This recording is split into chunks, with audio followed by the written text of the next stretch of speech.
Andrea Goeglein with us, and Andrea, we're talking about writing. Many times, are we bolder with our writing than we are when we actually speak to one another? You know, that's actually one of the things that I suggest why it is such a good thing for people to write. It is your private place. If you remember eons ago when writing were little girls' diaries with little locks on them, you want this to be a very precious place where you can say those things, you know, I don't like my husband, my child did this to me, my boss is this. You want it to be that place where you know you are safe and secure in your thoughts. The one thing that I do suggest, though, that you do when you are doing this major dump, if you know you've had a bad day versus a good day, is that you actually always end with 2 or 3 things that you are grateful for in your life.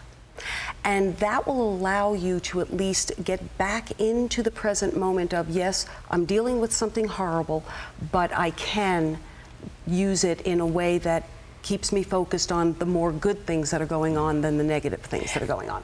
Leafing through the book, Yes. the uniqueness of it is we have a recipe, we have the journey, we have Yes. the story, and then we have an artist's interpretation Yes. of food and experience. Yes. Is this correct? Absolutely. That's very unique. And another thing that caught me about the book, social connection, which we've spoken about many times before, is critical.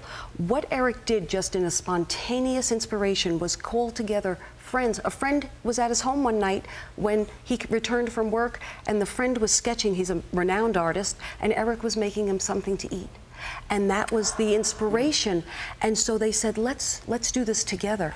Wherever we go, and I happened to open the book to a page on Napa, you will do the drawings, I will do the cooking from the bounty. And that's a very, okay, that's extreme. An incredible cookbook came out of this, but that's what we can do in our lives. Everything that we're interested in, if we can pull people in who are in our community of support, it is amazing what can be created. And that's a very important thing. The book is Return to Love. Return to Love. That's Well, Marianne that Williamson. also. Yes. And yes, that's it. It's a return to cooking. that was And a Freudian slip. Yes. And it can also be great for weight training. Yeah, absolutely. That's a great- absolutely great great book. for weight training. Thank you so much, Thank as you. always. Thank Always. you. We appreciate you so much. Pam Anderson coming up, food columnist, author of 6 cookbooks, speaking of cooking. But first, Tanya's going to let you know where you want to eat. You know, we're talking about cooking and food, and now we're hungry. So, Tanya, what's the story? This is going to be Cooking with Tanya and Lou here pretty soon. The Peacock Dining Room at the Hacienda Inn, let me tell you, that is the place to dine. Early hometown menu. What they really mean there is that's an early bird menu, but it's a very, very sophisticated one. The lounge at the Hacienda Inn, live music every Tuesday through Saturday, complimentary appetizers during happy hour. Now, ask about the romance package, because if you ask about that, this is what you're going to get.